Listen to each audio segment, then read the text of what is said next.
Well, good morning, everybody. This webinar kicked off here. I'm excited for this Disrupt or Be Disrupted series with Homeland Title. Get everybody in here. And I'll get Andrew promoted here to panelist. Andrew, welcome. Good morning, brother.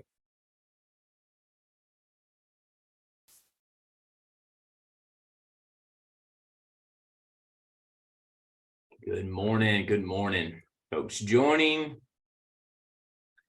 Andrew, good morning. You get landed safely? Yes, sir. Good morning. Morning. Can you hear me okay?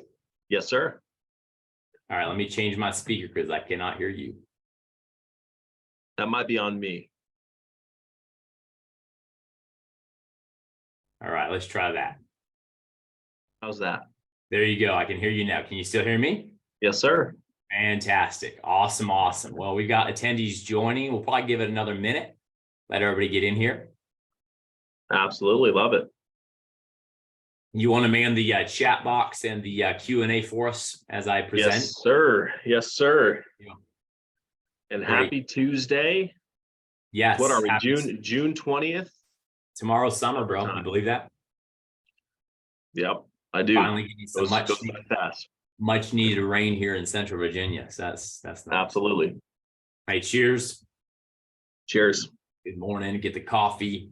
And summer's here. Not time to take our foot off the gas pedal, is it? It's time to disrupt or be disrupted. And I'm so proud of Homeland for putting this series on and just saying, you know what, we're going to double down in these summer months. We're going to help our agents succeed in their businesses. And so I'm excited to kick this one off. Absolutely.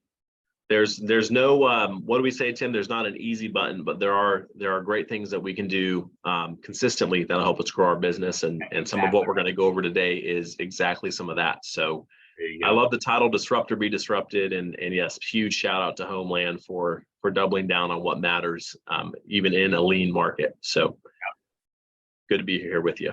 I think we'll probably, let's give it till about 3 after, and then we'll get rolling.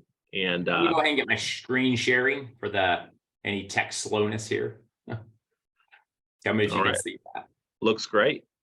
Looks good. Yes, sir. All right, I'm just gonna toggle forward. You see that? We're good, man. Okay, cool. Now, one thing we do have is a video in here. Maybe I should have, was there a share audio? Maybe I need to make sure I click that. Share sound. There we go. Do that one more time. Perfect. All right, I think we're good for sharing sound now. Right. Can you see the screen? It is coming. All right, and if we can't share audio for whatever reason, we'll just skip that slide, okay? Sounds good, but I think we're ready to roll. So welcome, Andrew Hooper and my brother Tim Hooper. And we're very excited to bring this presentation on behalf of Homeland Title in Richmond. Just great title agent. And Tim, I'm going to turn it over to you. And Tim, you're going to lead us through the first in the series for the next, we have 2 more after this. So make sure you're registered for all 3. The first here is leveraging social media for lead conversion. So that's right. Tim, take it away, brother. Well, thank you. And huge shout out to Shirley, Chris, John, Stephanie, the entire gang at Homeland. Thank you guys for having us. Thank you for the great work you do in Richmond and beyond, all throughout the great state of Virginia. And we're happy to be here. So leveraging social media for lead conversion. The reason I say for lead conversion is there's so many social media classes out there, okay? The emphasis today is going to be sales conversations. Jeb Blount says, whoever's winning in sales conversations, that is the metric of sales conversations. Whoever's having the most right now. Not easy sales conversations right now, are they? They're very challenging. People don't know what the heck is going on. What's going on in the rates? What's going on in the industry? Is it a good time to buy? Is it a good time to sell? There's so much uncertainty, but this is exactly when we have to double down on those conversations. And so we're all on social media. how are we leveraging that for conversations in this volatile time? That's the key. It's not business as usual. It's not status quo. People are truly curious. They're wondering. Andrew, you turned me on to an article the other day, right from social media about, cashing out our 401k and investing in real estate. I'm seriously looking at that. Now, there's probably some financial planners listening right now saying, whoa, Tim, pump the brakes. But what I'm saying is the consumer right now is getting creative. They're wondering. Fear sells papers, and all the headlines are fear-based. So how are we getting on social media and disrupting with some challenging, questions, or let's have a conversation, and really taking our social media presence and starting to measure engagement, like lead conversion. So really think about that as we get going. But the whole crux of this series, Andrew, I love that you said disrupt or be disrupted. If we don't disrupt, we will be disrupted. You look back 1,000 years, look back 6,000 years, 10,000, whatever. It's the plight of humankind. You either disrupt, you evolve, or you get drug along kicking and screaming. Andrew, I will be honest, you have drugged me along a time or two kicking and screaming. So I tend to be the holdout sometimes. But again, that's why we balance each other out, and that's why we constantly get around people who are smarter than us and level up our game. But let's start with why. Why disrupt? Why be disrupted? I like what Simon Sinek said. He says, working hard for something we do not care about is called stress. Working hard for something we love is called passion. Andrew, give us a little color commentary on why that means so much when we look at social media and the way we show up on social media. Well, there's the overarching message out there that in order to be successful on social media, you need to go viral.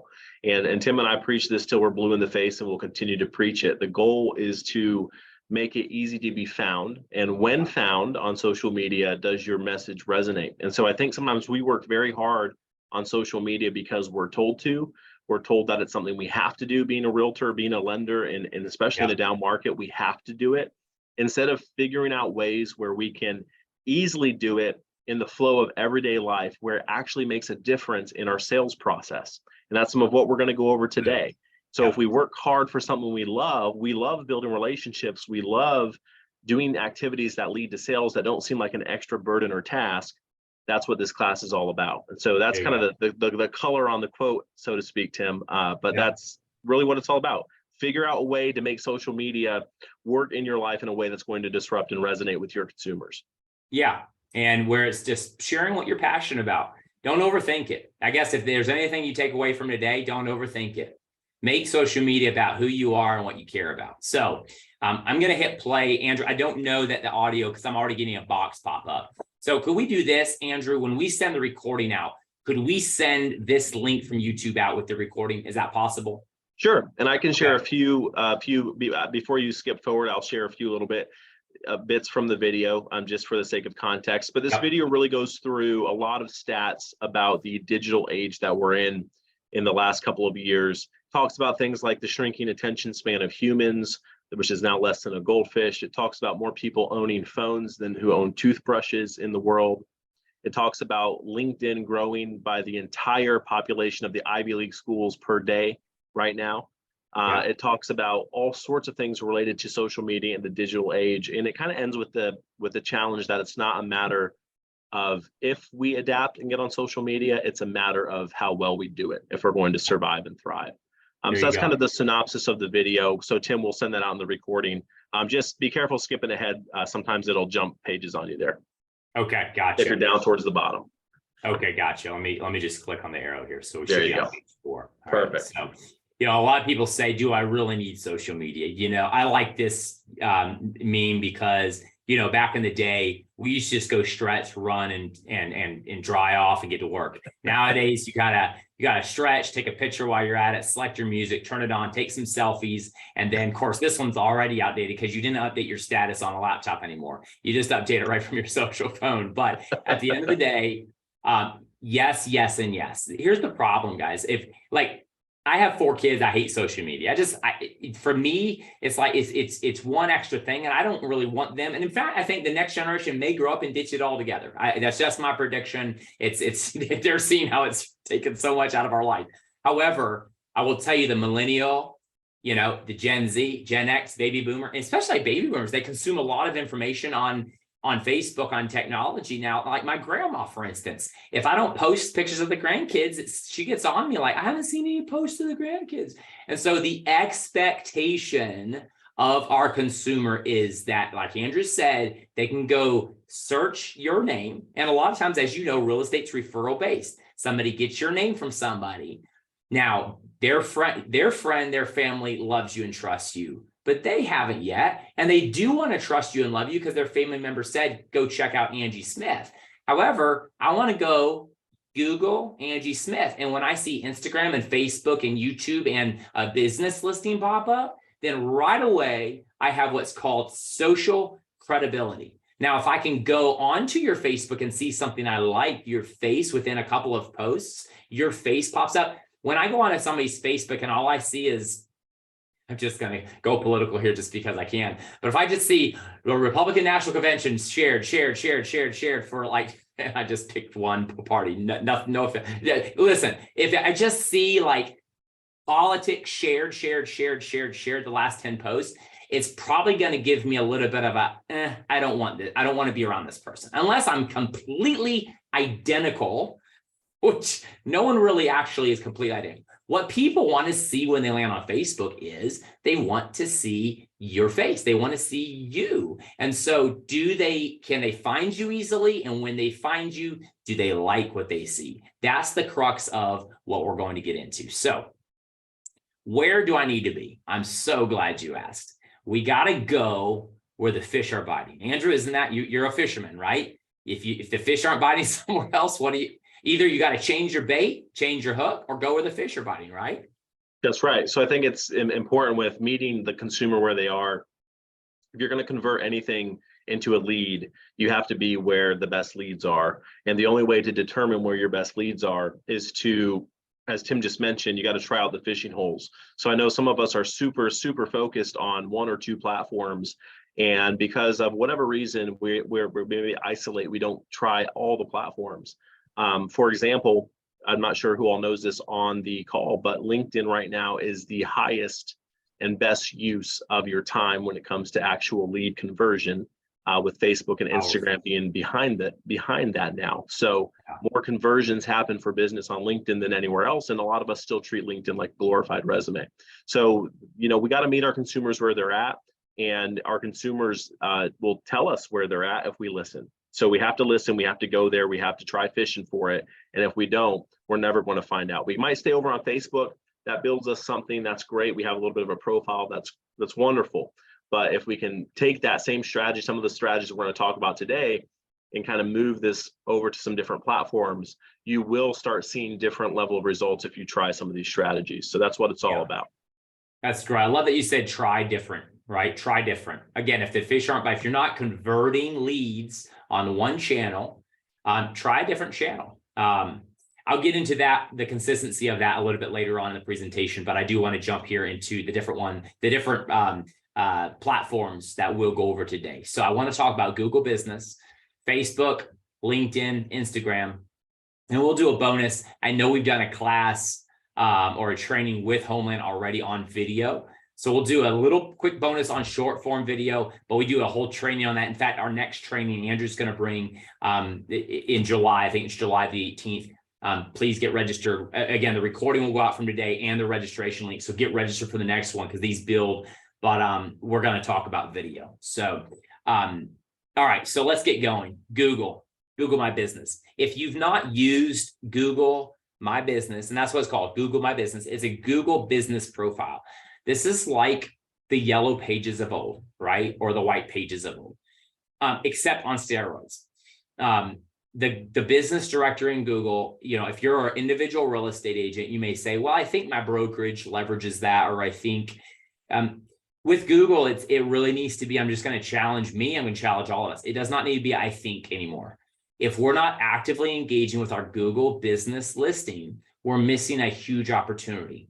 You used to pay a lot, and you still pay a lot of SEO AdWords with Google for what's called, back in the old day of when you got a paper at your front door, you paid a lot of ad space for what was called above the fold. Above the fold is where on the front page news, when that paper was folded over, you got your story above the fold. Lot of money. With SEO and AdWords, you can also spend a lot of money to get sponsored and top of Google. However, back to the referral piece, most people are going to Google. Either A, they're going to type in, because they just don't have a clue of who they're looking for. They're going to type in real estate agent in Richmond, Virginia, right? Google has one job. Google's job is to deliver a good search query to the consumer. That's their number one job. That's what they want to figure out how to do better. And they do it through a lot of ways. They use AI. They use pings off that person's cell phone where they're actually sitting geographically in the world. They use feedback on their search engine based on what consumers are saying.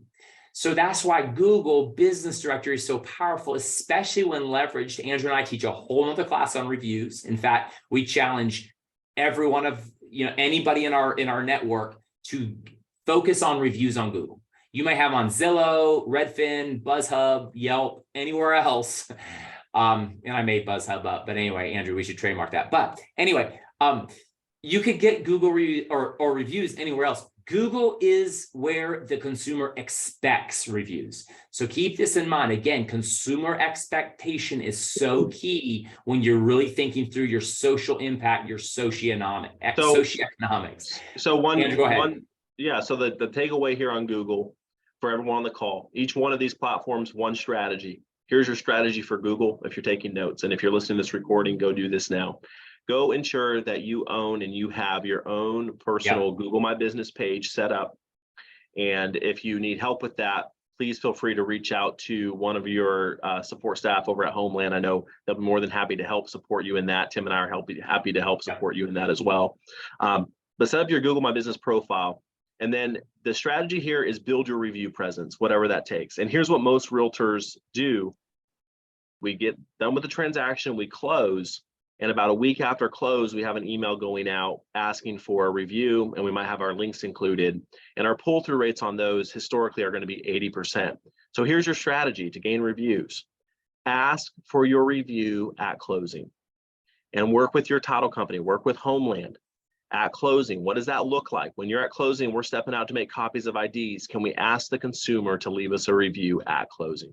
Because that's where you're going to capture 80+% of those reviews. So that's the strategy. Make sure you have a profile and then discuss with Chris, discuss with Shirley, what does that take at closing to ask the consumer for a review? No matter the hurdles, right? Most times we're happy at closing. Now, if the lender was Wells Fargo and it was Monday morning, maybe don't ask for the review at closing. But every other circumstance, it's normally a good idea to do so. Andrew, solid points. Again, there's a lot you can do with a Google Business profile. There's posts you can do. There's offers. I do think your different service levels you should put on there. If you're a relocation specialist, you work with a lot of military down in Virginia Beach, put those on there. But as far as AdWords, I don't know that you're going to get a huge bang for your buck. The best ad word you can ever have is a consumer putting their experience on your business listing. Google prefers when someone else is talking about you. So get people to talk to Google about you. And how you do that is through reviews. Angie, you nailed it. And one thing, Andrew, I just want to go back and correct for the recording. The pull-through rate is 20% or less if you wait to ask for the review after. Right. If you ask in the moment, it's 80+, usually 90+. But yes, so just wanted to clarify that. As Tim's shifting slides here, I will share just a strategy when it comes to getting reviews. Don't shy away from a bad review. Consumers trust reviews between 4.6 and 4.8 stars more than they trust all 5-star reviews. And just the best practice, have a standard response. Reply to every single one of your reviews that you get. Google gives back when you give to it. Yes. So when you start getting reviews there, reply to all of them, good and bad. And remember, humility wins the day with our reviews on Google. So if you get a bad review, don't give them a piece of your mind and tell them why they're wrong.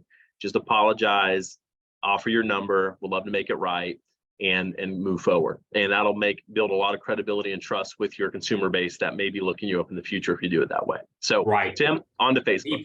Yes, people love seeing how you would respond should it go wrong with them. That's an elephant in everybody's room. They want to know if it goes wrong south, how are you going to treat me? And your response tells the story. Andrew, so powerful. Now, the question a lot of times comes from our audiences when we're in person, Andrew, is like, Google my business. So I thought we were talking about social media today. The reason we include social Google business listing is, Facebook also likes reviews and people's recommendations on your page. And, you have other places. Why we start with Google My Business is A, that's where the consumer wants to see reviews. B, Google is going to scrape from anything across your brand when it comes to a search query. We start with Google because as you build out your Facebook, as you build out your YouTube, remember, YouTube is now Google owned, but as you build out your YouTube channel, as you build out Facebook, as you build out Instagram, LinkedIn, Google looks for what's called, remember this term, brand continuity. They look across Facebook, Instagram, they look at all the top, again, remember, Google's looking at what are the top places people are hitting? What do I see about this inquiry, this query across these top platforms? And then they're going to deliver it up. Did you know that YouTube, LinkedIn, Google My Business listing, Facebook, Instagram are among some of the top deliveries when Google searches for your name? Or Richmond. So if you have Richmond listed across Instagram, Facebook, Richmond real estate, Instagram, Facebook, LinkedIn, Google My Business, and YouTube channel in your descriptions, Google's looking for a common denominator with your name to deliver up. So the more brand continuity you can have across multiple platforms, the more powerful you're going to be with generating trust, so that when you reach out, the pump has already been primed because this person's already Googled you, looked you up on multiple channels, and likes what they've seen. So that brand continuity is why we start with Google and then roll into Facebook. So just a couple of things. I think everyone here is probably already crushing on Facebook because Facebook tends to be in our seminars. 90% of the audience that tends to be very well adopted, well thought of. In fact, most real estate agents, they tell us Facebook is the best platform for them. And I agree, and also go with Andrew on saying LinkedIn has figured some things out algorithm wise that if we're not getting into LinkedIn nowadays, we're missing the boat. So we'll get to that quickly. I don't want to spend too much time here, but a couple of things with Facebook: stay active, stay genuine. I'm not going to dig into the friends list. Andrew, if you want to mention that, I'm going to kick that to you Sure. really quickly. Experiential marketing, let me tell you one thing that Andrew has done so well and taught me how to do better, okay? When it comes to converting a lead that, hey, we've met each other, we've talked, maybe I didn't get their first deal, but you know what? Everyone's buying, selling on an average of every 7 years. I want them in my network, or I'm going to drip on them. Or maybe this is a loan officer or one of my referral network partners that I'm connected with on Facebook, and I just can't win any business or any referrals from them. One thing about Facebook that's so powerful is most of the time, people are sharing things that are important to them personally on Facebook. Facebook has been a great avenue for Andrew and I to take our marketing to another level with experiential. So what I mean by that is this. If I see that somebody is into, they're always masterminding, they're talking about their network events that they do with Grant Cardone and other people, maybe Brian Buffini, or maybe they're with Tom Ferry and his seminar he just did in Richmond, or maybe they're into dogs and they're always out on the lake with their dogs. And I can see their dogs' names because every weekend they're posting about their dogs. Instead of sending out, 1-800 flowers, or just going on some easy subscription, easy send, because I'm trying to drip a marketing campaign on them, or, just doing a quick, go on and shop for something that's so generic. And trust me, there's a lot of marketing companies out there that give us an easy button, like, hey, we'll drip out a nice satchel or a nice pen, or that's all great, but sometimes swag can become inundating and sometimes people don't care about it. The social medium of Facebook allows us to see into somebody's heart a bit and not use that as a sales tactic. I don't like using experiential marketing as, a way to get the deal. No, but I'm talking about a way to really say that I see you as an individual and I really put some thought into this gift. Okay. So one thing Andrew did very, very successfully was sent this amazing prospective client that we loved. We taught at the same seminar. We've been hanging around the industry together and just no deals, right? But he sent a gift through the mail, or no, actually delivered it to the office, but took some dog bones that hang on the wall, went to Etsy and had somebody who makes these dog bones that hang on the wall, and had this lady's dogs put on these 3 bones. To this day, those 3 bones are in her office. She tells everybody about Andrew, and they meant a lot to her. Now, I'm not going to give away too much of the secret sauce, Andrew, because at the end of the day, that's your big heart coming through. That's not something you can just go teach. I get that. But yeah, Facebook allows us to see into somebody's life a bit, to see what's actually important to them and make sure we're not just giving them a sales pitch, but really trying to connect in a human way. So Andrew, I'll kick this one over to you to wrap up. Sure. I think to piggyback on the experiential marketing piece, this is a big strategy here, but it's not a strategy of like, it's a strategy, right? Like this is really something that's from the heart. It shows someone you put some thought and effort and you cared enough about what they have going on. And this could be for a prospective client. This could be for an existing client. This could be for anything. Someone you're looking to deepen a relationship with. This is kind of the, in relationships with our spouses, we call it the just because gifts. You put some time and thought into somebody just because you thought it, you care enough about it. So I would definitely not go crazy, go on Etsy and spend $80 a client trying to land deals. But if you feel like you've been building a relationship, it's just not happening. Sometimes these things can help get it across the finish line.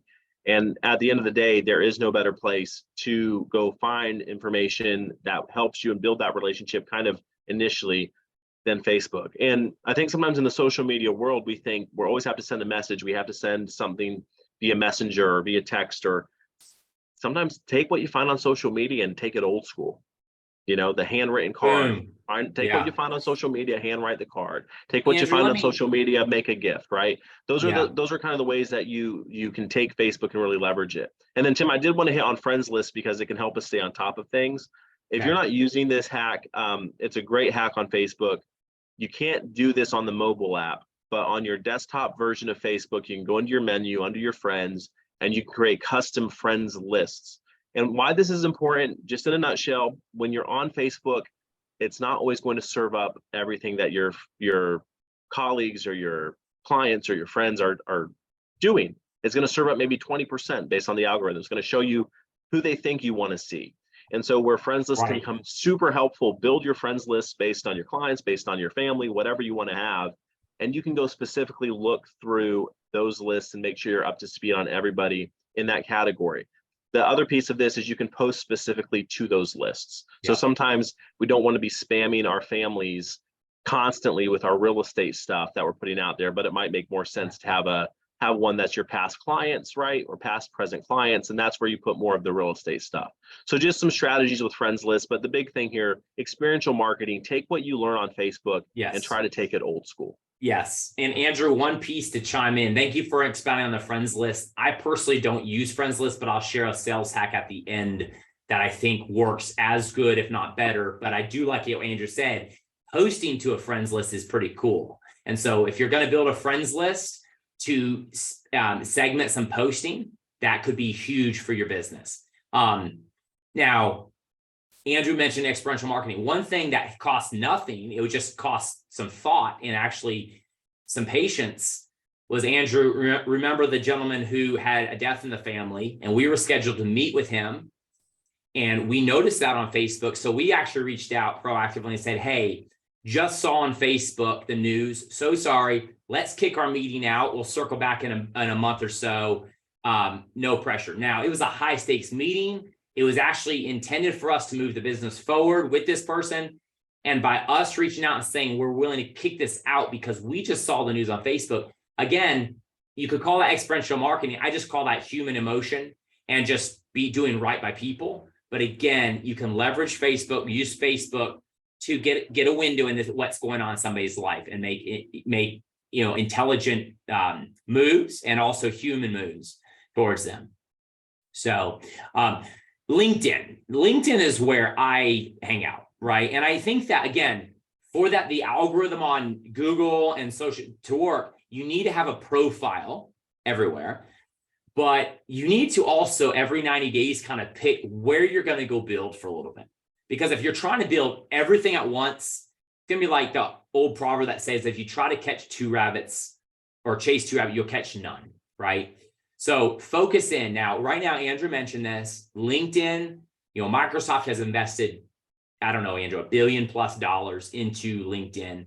We have now teenagers getting on LinkedIn as they're building out their resume. LinkedIn's very, very big about their learning modules, very big about education, college preparedness, recruiting. So a lot of corporate America is looking here at a much, and in younger generation, looking here for credibility for job. Now, that means a lot of employers, a lot of the influencers in our community are hanging out here a little bit more, getting on here, being more vocal, being more active. Why is that important? Well, that's our referral network. In real estate, that's our referral network. Those are community members, business owners, business leaders, ladies and gentlemen who say, this real estate agent is just not in it for them. They're in it to give back to the community.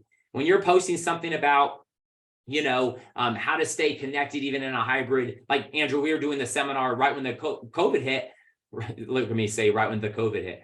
Right when the pandemic hit, we were doing seminars on remote working and how to keep your team engaged. Like cultivating culture was so big for us.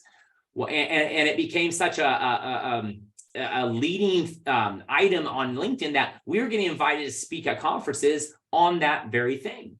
So LinkedIn is a great influential platform. It's a great referral network platform. It's where you're going to find, by statistics, some higher end clientele. So we really encourage real estate agents to take a good hard look at LinkedIn. If you haven't beefed up your profile, it doesn't take long to do. Really, it doesn't. Go in, beef up your profile. Professional pick, banner, you can get those on Canva pretty quickly. If you work for a brokerage, maybe they already have a template they can get you. Just make sure it's complete. Your correct contact information's in there. I think the biggest key on LinkedIn is engage with your community. You can follow people on there, and again, I'm not a big scroller. I'm going to get to that slide in a little bit. So I'll teach an engagement strategy in my last slide of the presentation today. The quality of contacts, like we talked about, is great. The quality of engagement. Andrew, I'm going to kick this to you to talk about the algorithm and the quality of engagement versus other platforms, and we'll wrap up with that. Yeah, so a few strategies. LinkedIn will, similar to every social media platform, prioritize who they think you want to see based on who you interact with, but it's more interaction based. So if you go interact with people, you message people and you comment and like their stuff, and they like and comment on your stuff, you're going to see more of each other on LinkedIn. So it's pretty basic there. But the two strategies that I would share that everyone can take today, so if you're taking notes, write these two things down. Number one, LinkedIn should be built into your sales roadmap. What is a sales roadmap? That's your sequence. When you're reaching out, when you're prospecting, when you get a lead from Zillow or you get somebody, you need to make sure that LinkedIn is somewhere you're going and seeing if they're there. And if they are, sending them a personal message, hey, would love to connect with you here on LinkedIn. That can be your second, third touch after a phone call or a text, whatever you feel makes sense. But you absolutely should make LinkedIn a part of your sales sequence. And the strategy to give you, or the campaign that you can go run right now, go into your CRM, go into your Excel, go into your database where you've had all your past clients. And over the next 2 to 3 months, while the market's slower, I challenge all of you to go look every single one of those people up on LinkedIn and send them a personal message to connect. Not asking them for another deal, not asking them to buy, not asking them to sell. Just, hey, I loved working with you 2 years ago. Would love to connect with you here on LinkedIn, add you to my professional network. Go do that campaign and you'll start building the residual effect, right? As you start leveraging LinkedIn, these people will see you. Most people will be on there. You'll come across probably a small percentage that aren't. And if that's the case, it's okay. Just move on. But that's a campaign to go run right now. The stat that really backs this up is over 85% of people, actually, I think it's 92% recently. 92% of people say that they would use their same real estate agent again, based on how their last transaction went. But the truth of it is only I believe NAR just put it out, and I could be off a little bit, but I believe they only 17% do. And that's where we have a massive opportunity in how we stay visible in these folks' lives after we complete the transaction. So this campaign on LinkedIn can absolutely be powerful for you. The other thing about LinkedIn that's extremely powerful, and I share this in a lot of classes I do around LinkedIn, if I were to go on Instagram or even Facebook in some respects and connect with a past client and message them, hey, how are things, checking in, that can be perceived as invasion of personal space and or in some cases creepy, right? For, any females in the workplace, you've all dealt with that, unfortunately, on social media, and some men too. It's not exclusive, but there's a big problem out there in certain platforms of being creeped on, so to speak. But with LinkedIn, you get way less of that most of the time. And most of the time we can reach out with no problem across any different channel and offer to connect based on what we see on their LinkedIn, and it's not creepy because it's expected there. And so that's a huge point I like to share with LinkedIn. There's an expected level of conversation having to do with business. So it's a great place to be. Go run this campaign, go connect with all your past clients on LinkedIn, send them a message, and then build it into your sales cycle moving forward. You'll be surprised how much credibility that lends to your conversation as you move conversations and bring past relationships back into your potential referral base. So with that, that's the big kind of hack for LinkedIn that I'd ask you all to take away. That's powerful, bro. And 92% would, 17% do. Bro, mind blown. So as we wrap this LinkedIn module, generate leads. How do you generate leads?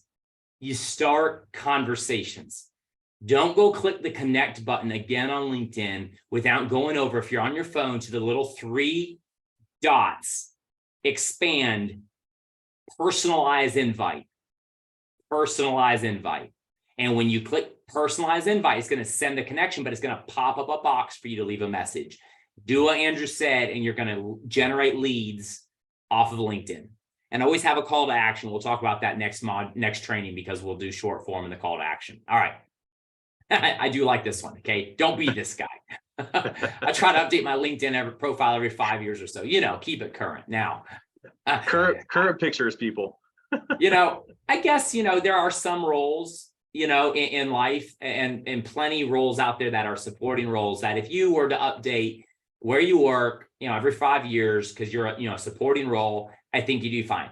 We are talking to everybody on this call, hopefully, looks at themselves as a sales professional. We're in real estate. You're a real estate agent or a loan officer or in title. Like, we are sales people, right? We're sales professionals. People need to know. It doesn't have to be every hour on the hour, actually. If somebody has posted within the last week, in my brain and my psyche, I feel that they're current, that they're on this platform. So don't buy into this marketing, I'm just going to call it what it is, crap, that you have to post every hour on the hour for the algorithms to work. LinkedIn is learning, so is Facebook, so is Instagram, that the more authentic, the more meaningful, the more non-salesy, the more that your content is, the better they're going to deliver it up to your audience for engagement. And the more engaging it is, the questions you ask with it. So don't buy into all the marketing of, you got to post all the time, so you know what, let us do it for you. Nope. It's an easy button that's a myth and a mirage. You don't have to post every hour on the hour, but if you posted once or twice a week, you would stay current, you would build engagement, and that consistency is what's so key. So let's keep moving. Your digital magazine. Andrew, this is your stomping grounds, man. Instagram is all you. I'm just going to let you run with this one. Believe it or not, Tim says that, but he actually has a much better Instagram profile than me. But he was active a little longer on there than I was, so I'll give him that. But we're both growing. So this is really, we've kind of compiled, and I have a few really close friends that are influencers on Instagram, and it's where we gotten a lot of these facts. So even though I'm not an influencer, I don't plan to be. I implement these strategies, and for Instagram, it's really, if any platform is most respondent to the amount you post, it is Instagram. And there's really 2 kind of ideas here, and I wouldn't call them strategies. Instagram is more of your digital magazine. So what does that mean? When someone finds you there, if you're public, right, and that's a personal choice you have to make, if you choose to be public, then your feed should really be kind of the curated snapshots that are your digital magazine. Like, hey, if I'm going to go do a photo shoot, I'm going to get all glammed up, get my makeup done, I'm going to, get my hair cut, I'm going to wear my nice clothes. and do a photo shoot, that's what the types of things I'm posting on my feed. That might be the really nice production video you did of a real nice listing that you have. That could be your open house, really well put together videos showing tours of the homes. So it's kind of your curated, what do you want the consumer to see on your Instagram? And if your feed is your magazine, your story is your behind the scenes. So if I'm getting glammed up for the photo shoot, the story is of me sitting in the chair, getting my makeup put on, getting my hair cut, getting my coffee, running out the door with the kids in the back, getting them to school. You're showing the behind the scenes of your life because that's relatable. Again, whatever you're comfortable with. If you are private and you only add people, then I think you're safe to do whatever you want. If you're public, I think be a little more careful when it comes to things with kids. There's a lot of crazy people in the world today, but just be careful with that. But those are really your two dynamics there. Feed is curated, stories is behind the scenes. And I think if we would all just, think a little more of document our life as we go. It doesn't have to be anything crazy, but people like to know what we're up to. They do business with people, not with our brand, or not because we're a real estate agent. They do people because you're Tim Hooper. They want to do business with you because of you. So that's what this is all about. Give enough of an inside look. And with Facebook and Instagram, they're the same company. I do recommend keeping it a little more heavily weighted towards the personal side. I think sometimes everything we post has to do with our work. And I try to live by that rule where I post the majority, especially on Instagram, because that's where I'm public. Facebook, I'm kind of opposite. I'm more private on Facebook. But Instagram for me is more public. A lot of what I post has to do with other projects that don't have to do with what I do every day. So it's different types of stuff, about a little more about who I am. So just keep that in mind. Nothing crazy here, but Instagram will reward you the more you post. And just something to keep in mind, video is key, but Instagram is prioritizing this year, as of like March, they are prioritizing pictures again, and they like the carousels. That just means you're posting multiple pictures in one post. We see those little dots on the bottom, those little dots to scroll and see the other pictures, or a play button. Those are your two best call to actions on Instagram by far. So video and carousel posts, and then behind the scenes, live your life on your story if you're so inclined to do so.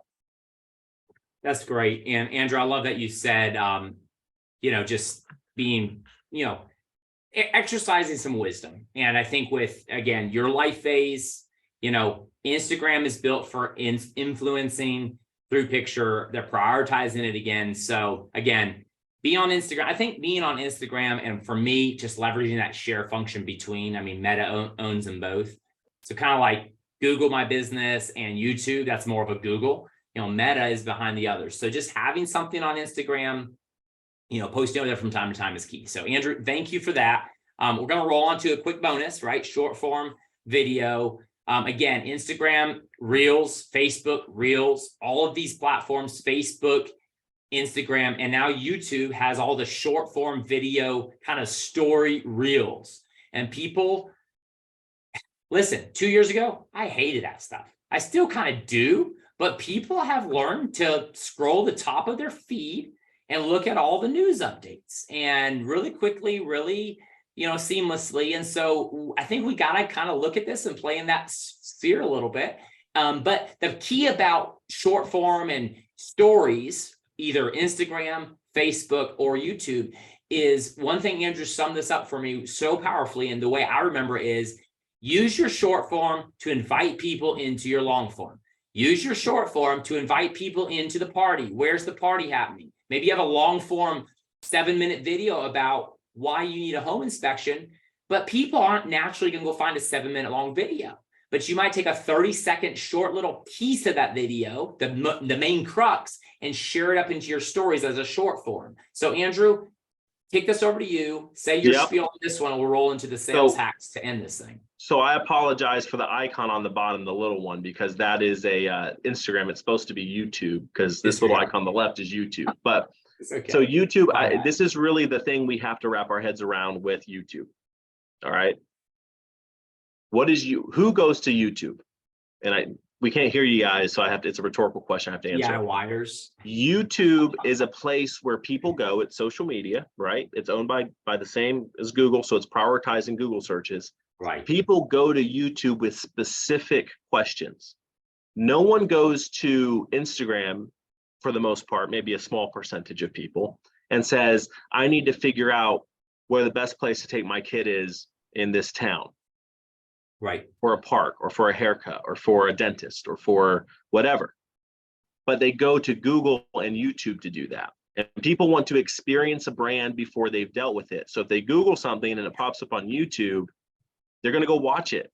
How many of us do that with restaurants, with places we go? If there's a video, we go watch it. We're going to experience it beforehand. Right.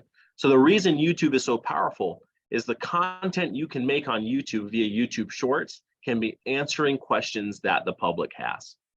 And if you title your videos in the form of answering the most common questions that somebody has, right? Best place in Glen Allen to get a haircut.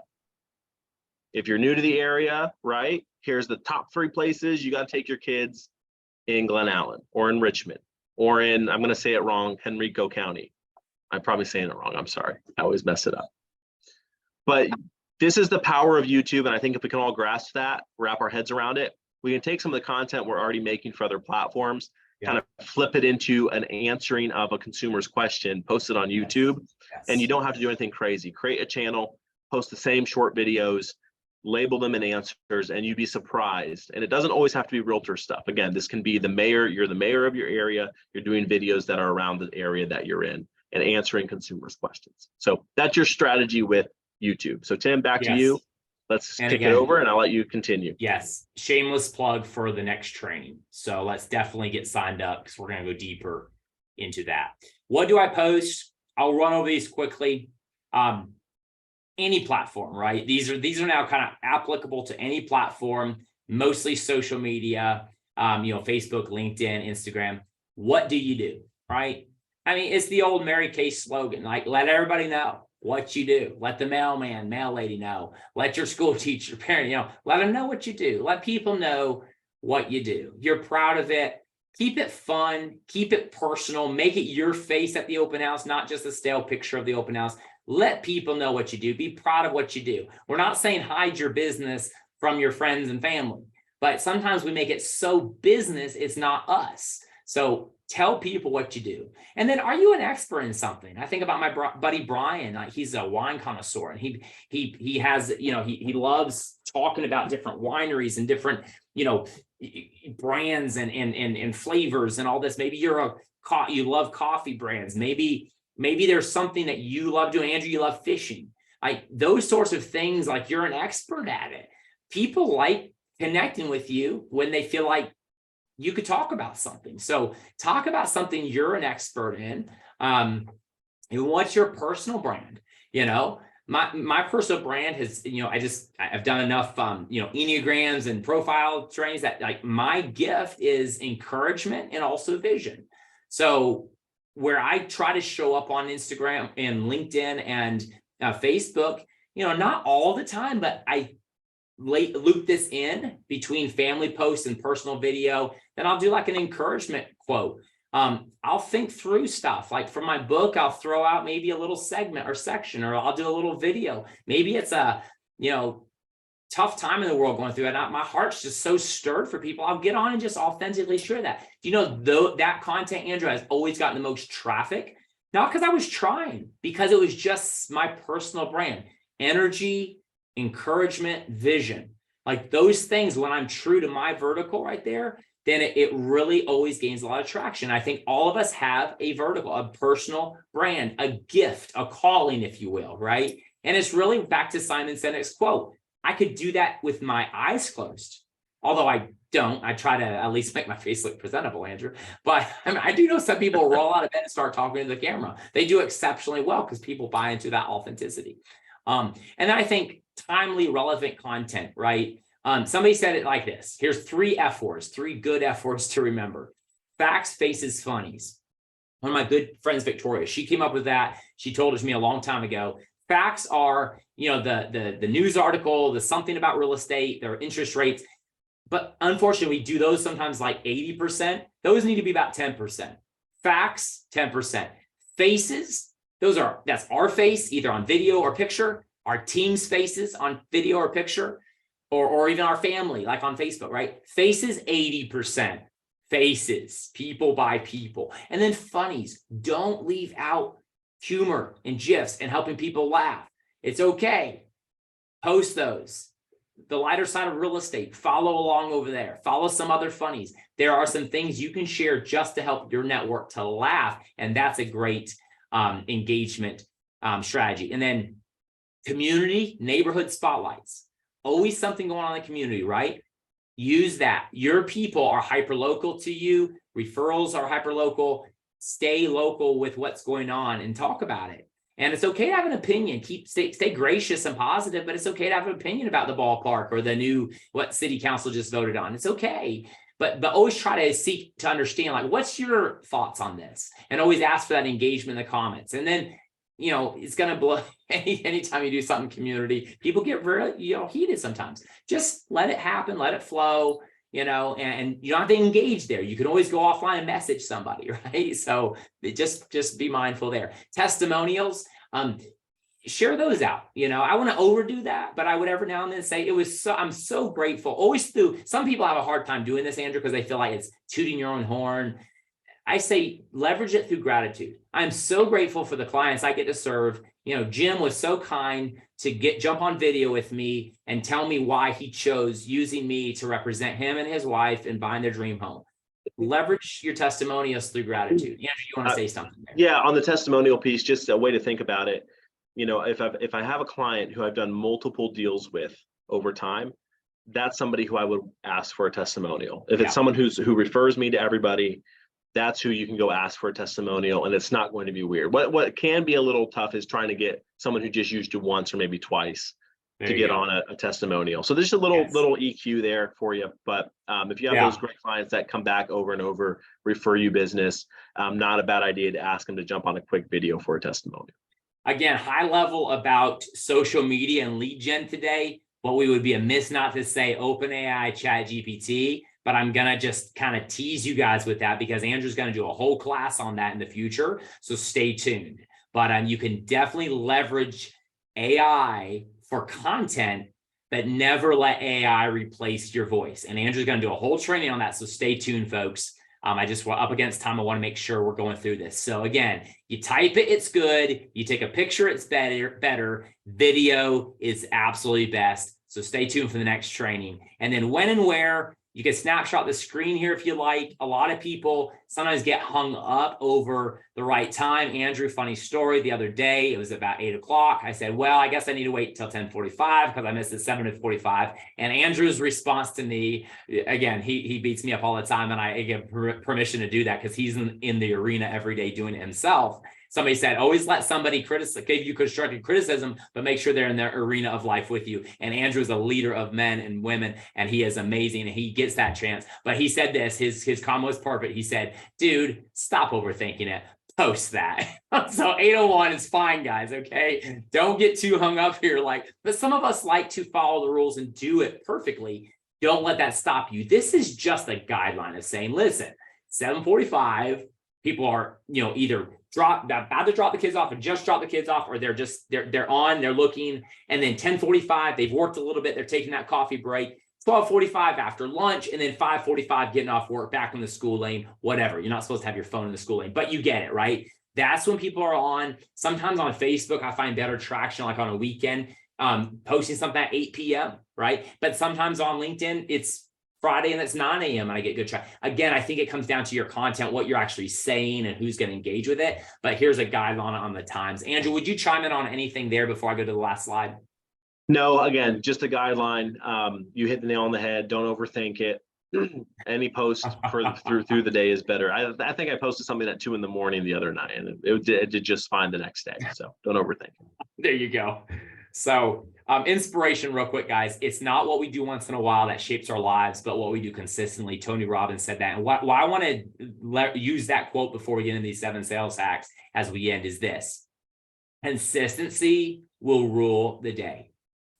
Please don't leave this training and for the next week, go dominate on all your platforms or build them out, or don't ever make a sales call, or don't, this is not about going and making one big splash and then stopping. This is about a slow, consistent drip, which creates a compound effect and a ripple effect in your life. So do it consistently, pick one platform and go start leveraging these 7 sales hacks. Number 1, time block and delegate. Time block and delegate. In the morning might be a 30-minute time block for you to get on social media. Post something inspirational, post your closing celebration picture from the day before, post the seminar you're going to be teaching about repairing your financial credit, whatever. Post about what you're doing, then go on. And number 2, use the search function in your time block. All of us should be leveraging a CRM. All of us should be leveraging a CRM. Every 30, 60, 90 days, we should be focusing on a certain finite list of top prospective people we're touching. You can leverage your search function in Facebook. If Facebook's not delivering this person up, and Facebook won't, if you've not engaged with somebody, they'll just deprioritize them in your feed. So instead of scrolling, hoping that if I just like a bunch of stuff, something magic's going to happen. No, use your search function. You could use your search function for birthdays. You could type in birthday right in the search function. And number 3, shoot a voice or video message for somebody's birthday. Do that in your time block. Use your search function for 5 people. Search their name. Go find their company, like on their page. Go deep, not just wide. Go deep with 1 or 2 or 3 people every day from your CRM. And every 30 to 60 to 90 days, you will probably have touched everybody once or twice. If you'll go deep, actually comment on one of their posts, congratulate their kids' graduation, actually, and maybe you see something that happened in their life that gives you an exponential marketing idea. Go deep using the search function. You will resonate. People won't forget you, and it will multiply instead of you just liking on posts every time you see it in the algorithm. And then number 4, to just compound what I said, live in the comments. When you're going deep, go ahead and comment on somebody's post.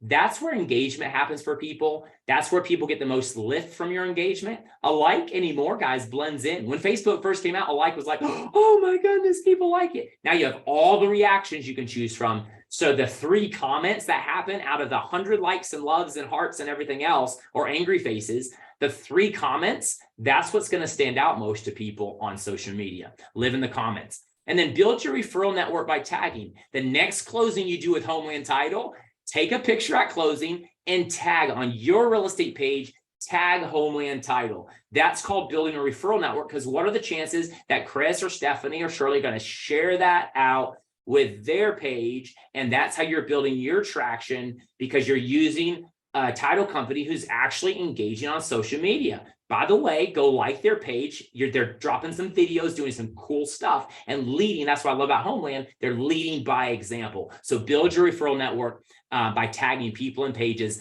Leave and ask for reviews. Again, back to Google. We talked about that. And then DM people. I'll end with this, and Andrew, pass this over to you to wrap up.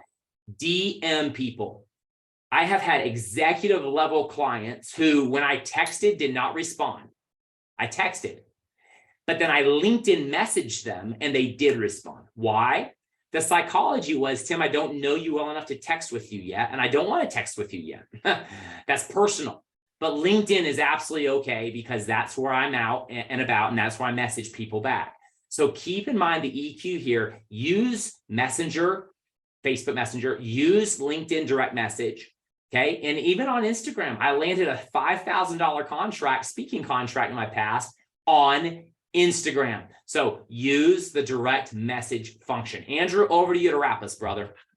Absolutely. Well, great kind of summary. 7 hacks. These are all things we can all start doing today, which will drive conversion. That's what it's about. It's getting the conversions, getting the people in our network back into our circle. Yes. It's finding new opportunities. It's getting our voice out there more and more present in the social world. And keep doing it. Get on video, post pictures. You will find success when you do it consistently, and that's absolutely the key when it comes to these strategies. Consistency. Now, we gave you about 12 to 14 of them today. You don't have to go do all of them, but yeah. I guarantee there's probably 1 or 2 that you're like, ooh, that sounded juicy to me.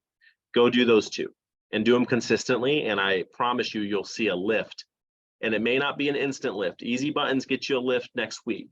The right things done consistently over time will build you a pipeline for the years to come. So that's what this is all about. I can't wait for our next class. Tim, do you have that pulled up as far as No, we'll be date. sending out that link. Chris, Stephanie, Shirley, the Homeland team will be sending out the recording link. They'll be sending out that socioeconomics video link, and they'll also send out the link to register for, I believe it's July the 18th, same time, same place, 11 a.m. And we'll be joining you guys in July as well. Again, thanks to Homeland. Andrew, thanks for being here. I know you just flew in, got landed in Richmond. So thanks again for your invaluable contribution to this training. And we'll see you guys next time. Reach out if you have any questions. We're happy to answer those, give you a hack here or there to get you set up and going. Consistency is key, guys. Go crush it. Boom.